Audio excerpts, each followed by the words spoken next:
दोस्तों आज मैं आपको पाकिस्तान फिल्म इंडस्ट्री के माजी के ऐसे सुपर हीरो के बारे में बताने जा रहा हूं जिन्होंने बाद में जब विलन का काम किया तो वो सुपर विलन बन गए। वो अदाकार थे, डायरेक्टर थे, प्रोड्यूसर थे और उन्होंने अपना एक फिल्म प्रोडक्शन हाउस भी बनाया हुआ था जिसको वो चलाते थे। जी हाँ दोस्तों, मैं बात कर रहा हूँ असद बुखारी के बारे में। गल सुनो जवाना, मुर्ग पुलाव होवे या दाल रोटी, जवान किसी का एहसान लैके नहीं खाते होंगे, अपने 10 नंबर की कमाई करके खाते होंगे। अदाकार असद बुखारी 1934 को गुखड़ मंडी गुजरावाला में पैदा हुए हैं। आपका असल नाम ख्वाजा सैयद एजाज था। आपके वालिद हिकमत का काम करते थे और अबाई गांव कसूर में रहते थे। बाद में वो कसूर से गखड़ मंडी गुजरावाला शिफ्ट हो गए थे। अदाकार असद बुखारी ने अपनी बुनियादी तालीम हासिल करने के बाद बतौर इंश्योरेंस एजेंट अपने प्रोफेशनल ज़िंदगी का आगाज़ किया, मगर जल्द ही वो इस नौकरी से बेजार हो गए और उन्होंने इंश्योरेंस एजेंट की नौकरी छोड़ दी और अलाइड बैंक में नौकरी कर ली। कुछ अर्सा वो अलाइड बैंक से मुंसलिक रहे, लेकिन इस नौकरी से भी बेजार हो गए। शायद ये उनके मिजाज के ऊपर पूरी ना उतर सकी और आपने रेडियो पर एक प्रोग्राम करना शुरू कर दिया।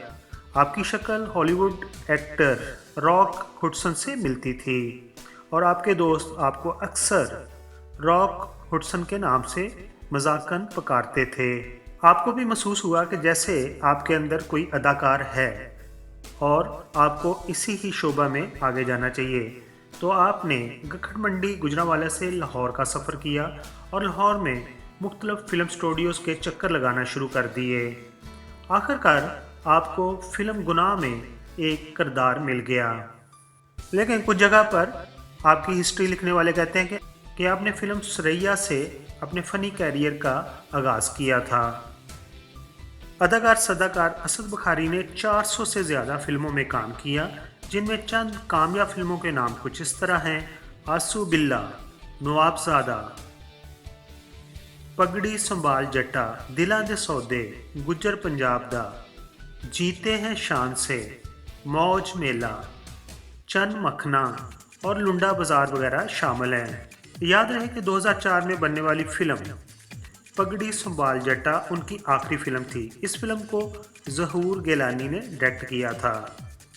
माजी के अदाकार गुलकार अनैसन भट्टी आपको बहुत ज़्यादा पसंद करते थे। यही वजह थी कि भट्टी पिक्चर के बैनर तले जब भी कोई फिल्म बनी तो उसमें असद बुखारी को ज़रूर कास्ट किया गया था। अदाकार असद बुखारी ने माजी की तमाम पंजाबी फिल्मों की अदाकाराओं के साथ काम किया और आपके क्रेडिट पर उर्दू की बहुत कम फिल्में हैं। आपने ज़्यादातर पंजाबी फिल्मों में ही अपनी अदाकारी के जौहर दिखाए। दोस्तों अब बात करते हैं अदाकार असद बुखारी की अज़दवाजी ज़िंदगी की। अदाकार असद बुखारी ने अपनी ज़िंदगी में 4 शादियां की थी, जिनमें अदाकारा मीना शूरी और आबदा मोहतरमा शामिल हैं। आपके 2 बेटे हैं।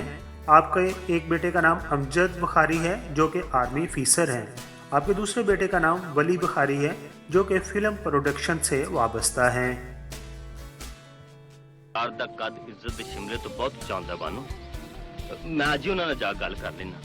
जे कोई एड़े चोई तो फिर मैनू ही रब ने अपनी गल मनाने का हौसला दिता है।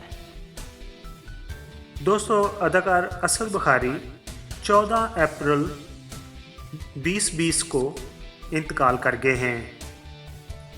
इंतकाल के वक्त आपकी उम्र तकरीबन 86 साल है। आपके इंतकाल के बाद आपकी वसीयत के मुताबिक आपको आपके घर के एक कॉर्नर में दफना दिया गया है। आपका घर याद रहे कि MM आलम रोड लाहौर पर वाक़या है। दोस्तों कोरोना वायरस की वजह से फिल्मी सनत से वाबस्ता किसी भी शख्सियत ने आपके जनाजा में शिरकत नहीं की है। आखिर पर हम दुआ गो हैं कि अल्लाह ताला आपको जवारे रहमत में जगह अता फरमाए, आमीन। दोस्तों दूसरे चैनल की तरह मैं शुरू में नहीं कहता कि मेरे चैनल को सब्सक्राइब कर दीजिए, लेकिन अभी आपने वीडियो मुकम्मल तौर पर देख ली है। अगर पसंद आई हो तो मेरे चैनल को सब्सक्राइब कर दीजिए। आपका बहुत बहुत शुक्रिया।